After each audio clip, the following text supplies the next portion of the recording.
Morning everybody. Hello Ultimate HMOers. Great to have you on board. Really pleased to welcome you to the Ultimate HMO Success System Facebook group. We're growing all the time. So this week I wanted to give you a bit of an update on some key dates which I think you should be aware of. We've just been looking at that this morning in our tenancy business where we run our HMO rooms, and I thought I would just share with you some of those key dates because I think it's going to help you to plan ahead, and particularly if you've got rent to rent or HMOs or even serviced accommodation, what are those dates where you might face a challenge in terms of your cash flow. So I'm going to go through those in a short moment. When coronavirus first hit, I think it took all of us obviously by surprise. We were all, slightly kind of unaware of how fast it would hit and the impact it would have. And if you weren't already liquid, for many people it's caused a lot of financial problems. So I believe there's going to be another phase coming through over the next few weeks where again it's going to affect people's liquidity. So I want to point out to you where those risk points might be for your business, so you can plan now, start to make sure that June is a liquid month for you, get some reserves ready so that between July and August time you will be able to sail that wave without too much difficulty. So let's get going. Now the board behind me might have a little bit of reflection on it from the lights in our office, so I do apologise if you can't quite see it very clearly, but I will run through this and I'll take a photo of it at the end and upload it to the group. So if you're not quite sure what it all says, I'll go through it with you.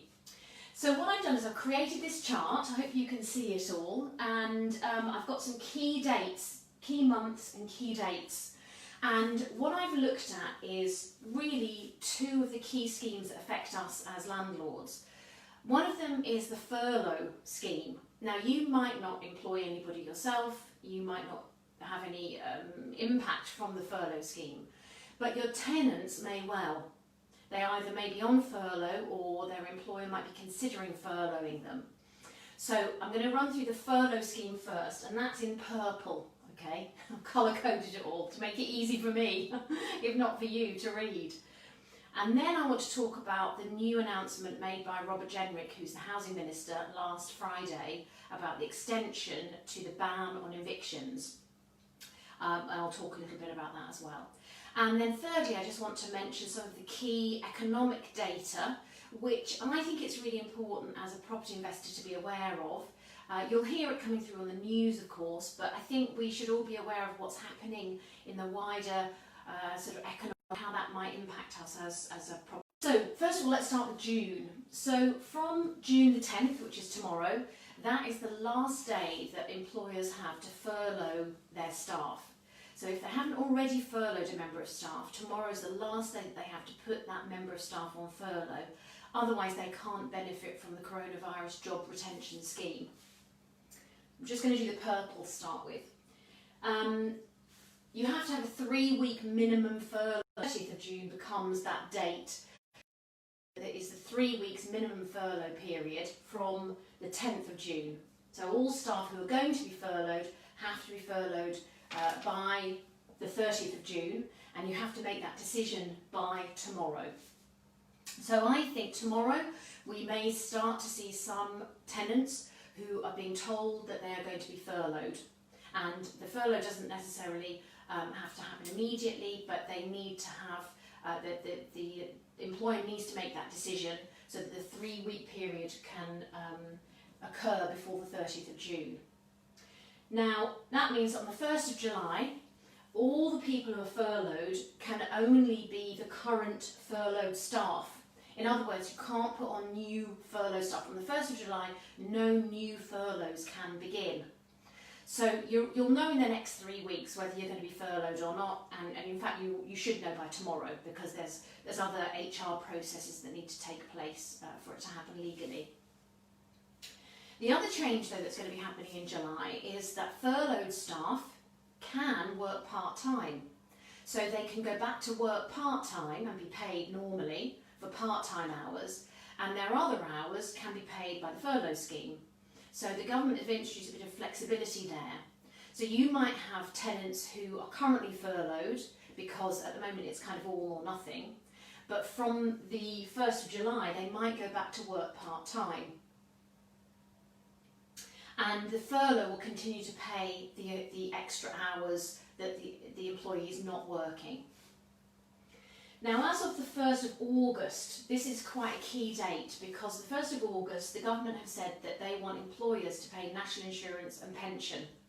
So all the costs, which amount to about 5%, if your employee is triggered into paying national insurance, that will start on the 1st of August. Now, as we know, there's a lot of employers at the moment who simply probably can't afford that.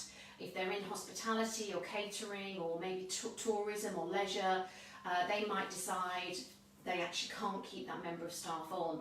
They can't afford the 5%, and so therefore that member of staff will effectively have a job which could well become redundant. So I think from the 1st of August we're going to see again another impact then, which is potential redundancies as a result of employers realising they haven't got the 5% to pay the national insurance and the pension costs of that employee. Now, as of September, the 1st of September, the government are reducing the contributions to the furlough scheme to 70%, which means that employers have to pay the 10% to bring it up to 80%, because the scheme is only up to 80%. And the employer has to add that 10%. So if the employee is going to receive 70% furlough pay, there is an absolute requirement that the employer pays the 10%. So again, another, I think, important date, which is that 1st of September, when again, if employers have managed to get through August paying the 5%, they're now going to be effectively paying 15%. So this is the tapering that the government wants to do. But I think for many of us who've got tenants who are maybe in those industries or in those sectors, we just need to be aware of these key dates. Now, on October the 1st, so a month later, the government are reducing the furlough scheme down to 60%, and the employer has to pay 20%. Again, plus the national insurance and the pension contributions. So again, another reduction from the government pay and an increase in the employer pay. Now, I suspect that alongside this, we're going to see some releasing, some relaxation of lockdown, because I don't think that the government will be expecting employers to go back to being able to pay that amount if their businesses aren't back up and running. So I suspect that this is just an indication of what's going to be happening in terms of the coronavirus strategy from the government as well. And then on the 31st of October, that is the pronounced end of the furlough scheme. So the 31st of October is when it's all going to end, and we'll know for certain whether people are still in employment and their employer is now picking up the tab, whether they've been made redundant, and of course we'll probably see some unemployment figures spike at that point as well. I wouldn't be surprised. Now, bear in mind that the furlough scheme could only ever be applied to people who were in official employment on the 19th of March.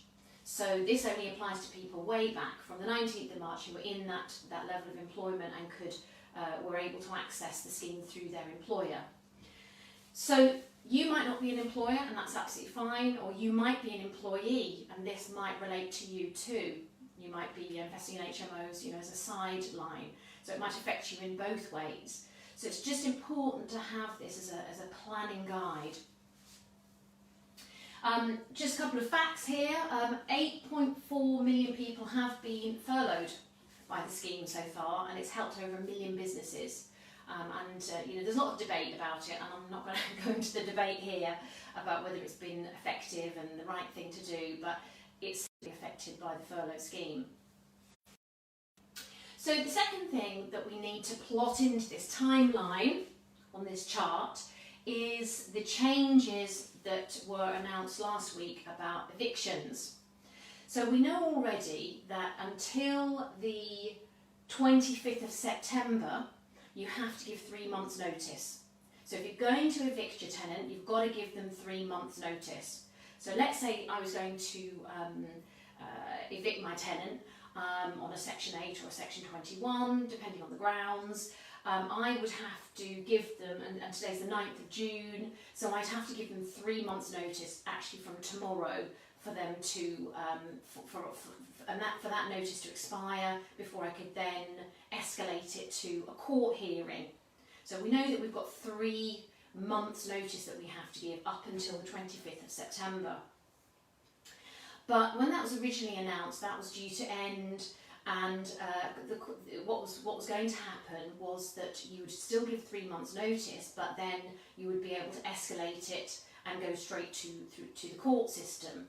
And what's happened is that the government has said you still have to give 3 months notice, so you can still give the notice to your tenant that you want to evict them, but you can no longer escalate that to a court hearing until after the 25th of August. So let's say you had given a tenant 3 months notice and it was due to expire on the 25th of June. Unfortunately, you can't straight away now escalate that to the court system. You now have to wait until the 25th of August before you can escalate that. So it's really delaying the time period by which you can escalate the court hearing.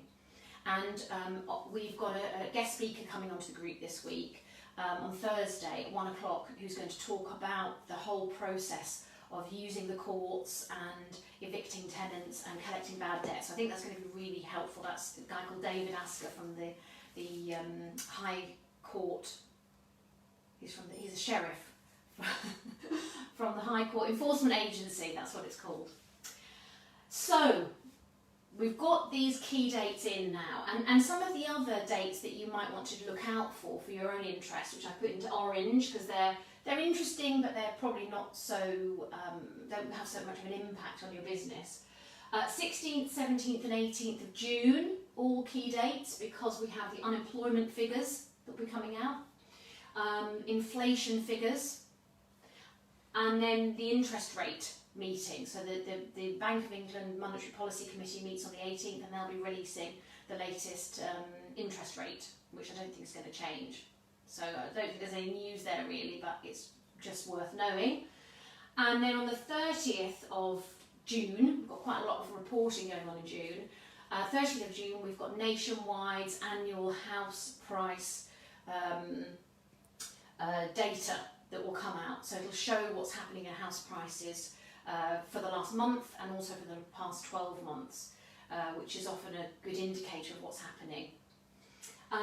We'll also, on that same day, get results for GDP. So what is the gross domestic productivity of the UK? That will come out on the 30th of June. So at the end of June, we'll have some real kind of data about the economy, about how well or how badly it's doing.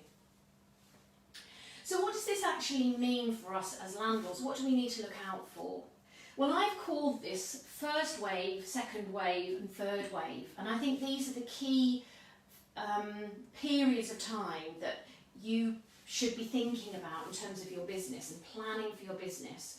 Whether that means being creative about how you fill rooms, whether that means being open with your tenants about communicating about their job situation, gathering more data about their job situation before they move in, really developing those communication channels so that you're not renting rooms to people who can't pay, and you've also got some really clear understanding in your own mind about what you can and can't do as a landlord.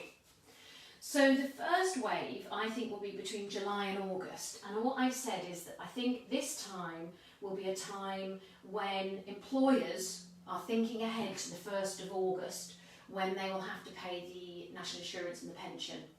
And employers who decide they can't do it will, at that point, probably want to start to give their employees redundancy notices. And of course, their redundancy pay will depend on how long they've been with the firm, whether they're on a fixed term contract, whether they're on a permanent contract, etc.